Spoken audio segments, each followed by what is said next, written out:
साजिश और सियासत तलाश करते रहे, सिर्फ साजिश और सियासत तलाश करते रहे, झूठ और बेशर्मी की ताकत तलाश करते रहे।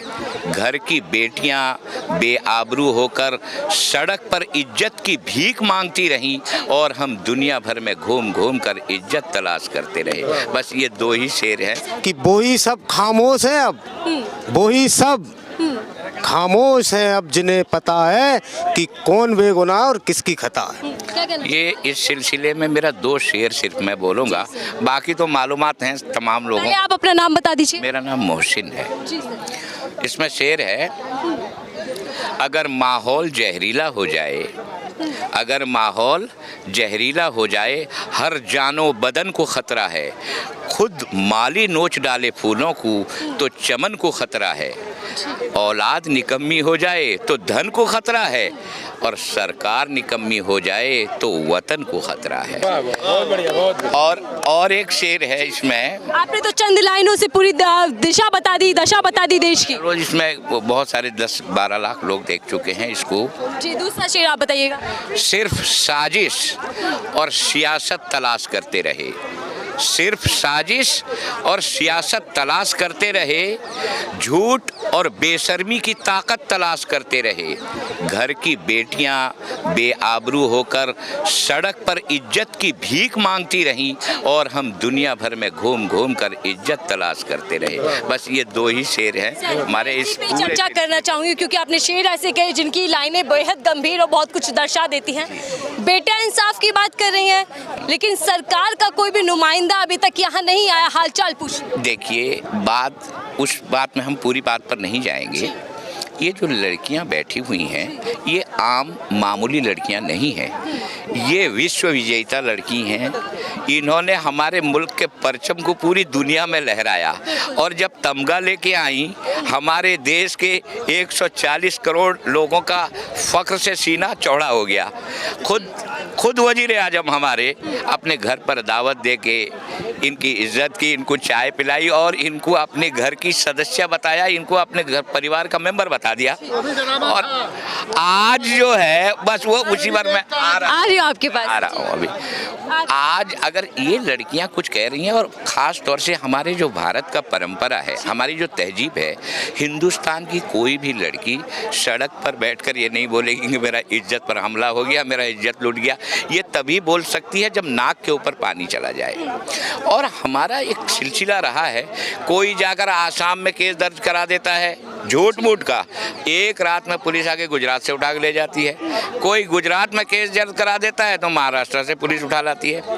अब ये जो पॉक्सो में केस दर्ज हो गया है, तो उसके लिए इतना लंबा इंतजार करवाना और ये जग हंसाई करवाना अपने बेटियों के मामले को लेकर, ये बहुत ही मुल्क का सर जो है उस शर्म से नीचा हो रहा है। ऐसा हरगिज नहीं होना चाहिए, और ये बात मालूम भी है सरकार को, लेकिन ये सरकार का रवैया थोड़ा सा अलग है, जो पहले भी देखा गया और आज भी देखा जा रहा है। ये इतने आसानी से नहीं मानते। जी सर, आपने मेहनत की बात की पहलवानों की, तो हमने देखा कि जो पहलवानों की मेहनत रही, जो सफलता उन्होंने प्राप्त की, उसको लेकर भी बृजभूषण कह देते हैं कि जो मेडल ये जीत कर आई है वो 15 रुपए की कीमत उसकी मात्र है।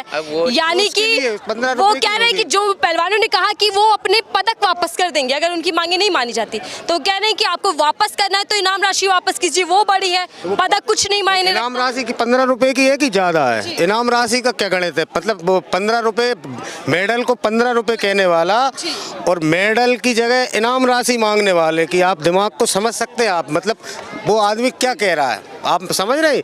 मेडल को 15 रुपए और इनाम राशि वापस चाहिए, कैलकुलेशन मतलब क्या है? मैं बताऊं, मेरी खुद की 2 पंक्तियां हैं कि वो ही सब खामोश है अब, वो ही सब खामोश है अब, जिन्हें पता है कि कौन बेगुनाह और किसकी खता है। चलिए, इशारा तो बहुत कुछ जा रहा है सर, आ रहे हैं आपके पास, क्या कहेंगे सर?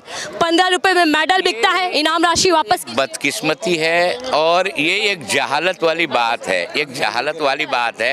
देखिए, ये जो है ये एक बहुत ही दुर्भाग्यपूर्ण बात है कि किसी मेडल को, वो भी दुनिया का सबसे ऊंचा मुकाबला ओलंपिक, अगर ये छोटा मोटा गाँव का मुकाबला भी जीतने के लिए आदमी के पसीने छूट जाते हैं, अगर दुनिया का सबसे टॉप मोस्ट जो कंपटीशन है उसमें जीत कर लाने वालों को उस मेडल को अगर 15 रुपये का मेडल कोई कह दे, वो भी सुनते हैं कि उनके अंडर में 50 डिग्री कॉलेज चलते हैं।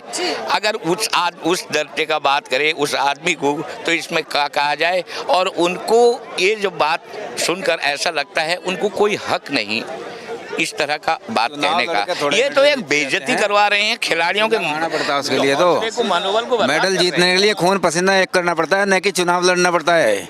ये जनता को बहकाकर चुनाव जीत के मंत्री बन गए तो इनका क्या मुकाबला करेंगे पहलवानों का। ये क्या कहेंगे, पदक जीतकर नाम रोशन करते हैं। अगर 15 रुपए का जो ब्रजभूषण बता रहा है, उसके परिवार ने अगर आज तक कहीं इंडिया में भी अगर कोई मैच खेला हो या कोई कुश्ती मारी हो या मेडल जीता हो, जब तो हम मान लेंगे पहले वो उसे जीत कर दिखावे। उसे पता है कि इन लड़कियों ने कितना पसीना बहा के उसके बाद मेडल ले आई। सबके बस का मेडल लाना नहीं है। अब ये खड़ा होगा तो कोई कह दे 15 रुपए का, कोई तड़के 10 का कह दो, उसमें क्या को जुबान पकड़ी जा। अब उनका तो ये काम है ना, अब उसे अपनी सफाई में कुछ ना कुछ तो कहना पड़ेगा। अब तो एक कानून और बन गया हिंदुस्तान में, हर एक आदमी सुप्रीम कोर्ट में किसी के भी खिलाफ जब पास्को एक्ट लगेगा तो वो अर्जी डालेगा। क्यों नहीं कि गिरफ्तारी हुई थी, मेरी क्यों हो रही है। तो पास्को एक्ट का ही ब्रजभूषण की वजह से, सरकार की वजह से महत्व खत्म हो गया है। और दूसरी ओर जो चुनौती दे रहे हैं कि नार्को टेस्ट करवा लिया जाए। अब नार्को टेस्ट अगर सुप्रीम कोर्ट की SIT के अंडर में तो होगा तो वो और लाइव होगा, सब मीडिया भी वहाँ रहेगी। और क्योंकि पुलिस तो वही सवाल, गोदी मीडिया तो वही सवाल पूछेगी ना। अब जो घेरने के लिए इन लड़कियों पे उल्टा दोष कैसे आवे। तो जब तक नार्को टेस्ट की भी वैल्यू नहीं, जैसे पास्को एक्ट की वैल्यू नहीं रही, ऐसे उसकी भी वैल्यू नहीं रहने की। और पूछो जी, आप क्या कहेंगे सर। दोनों तरफ से नार्को टेस्ट पे मंजूरी हो गई, पहलवान भी कह रहे हैं वो भी। ये भी एक मैं चोर हूँ, अगर मुझे पकड़ने के लिए मैं कौन सारे हिंदुस्तान के चोरों को पकड़ के लेकर आओगे तो फिर मुझे पकड़ोगे, ये कोई एक शर्त हुई। ये तो बेतुकी बात है और ये भागने वाली बात है। अगर एक साफ सुथरा इंसान, एक इज्जतदार इंसान, उसे बोले भाई तेरी तलाशी ली जाएगी, बोले लो। अगर मैं बोलूँगा नहीं ये 4 आदमियों की तलाशी लोगे तब जाके आखिर में मेरी लोगे, ये कोई बात हुई। ये तो एक कसूर, हाँ ये जो है ये समझो कि एक बेढंगापना है। अगर नार्को टेस्ट की बात हो रही है, अगर उसमें उनका कोई गुनाह नहीं है तो उनके खुले दिल से कहना चाहिए भाई मेरा नार्को टेस्ट पहले ले लो, फिर किसी का लेते रहो या ना लेते रहो। तो हथकंगन को आरसी क्या और पढ़े लिखे को फारसी क्या। अगर मतलब नार्को टेस्ट का क्या मतलब है, जो कानून कार्रवाई सब पे होती है। मेरे पे अगर पॉस्को एक्ट लगेगा, पहले क्या नार्को टेस्ट होंगे, मुझ पे लगेगा, इन पे लगेगा क्या नार्को टेस्ट होंगे। बात कानून सब पे बराबरी से लागू हो रहा है कि नहीं हो रहा, किसकी जिम्मेदारी है। तो भाई क्या गिरफ्तारी होनी चाहिए। अरे फिर क्यों नहीं होना चाहिए, विधि क्या कहती है। मेरे कहने से क्या होता है, क्या सबके नार्को टेस्ट हो रहा है जिन पे पॉस्को एक्ट लगा है, क्या सबके नार्को टेस्ट कराओगे पूरे। ब्रजभूषण शरण सिंह जी से कि क्या आपको भारत के विधान पे, न्याय कानून व्यवस्था भरोसा नहीं है क्या है भाई। आप ये नई नई शर्तें क्यों लागू कर रहा है। किसी पे मुकदमा दायर हो देश के दूर गांव में, क्या उसका नार्को टेस्ट होगा, सबके नार्को टेस्ट होंगे। ये क्या है ये। जो समर्थक यहाँ पर आ रहे हैं उनका ये भी मांग है कि पहले गिरफ्तारी होनी चाहिए, गिरफ्तारी के बाद नार्को टेस्ट कराया जाए ब्रजभूषण का। लेकिन यहाँ पहलवान खुद ये चुनौती दे चुके हैं कि नार्को टेस्ट के लिए राजी हैं, लेकिन सुप्रीम कोर्ट की निगरानी में नार्को टेस्ट किया जाए। फिलहाल के लिए दीजिए।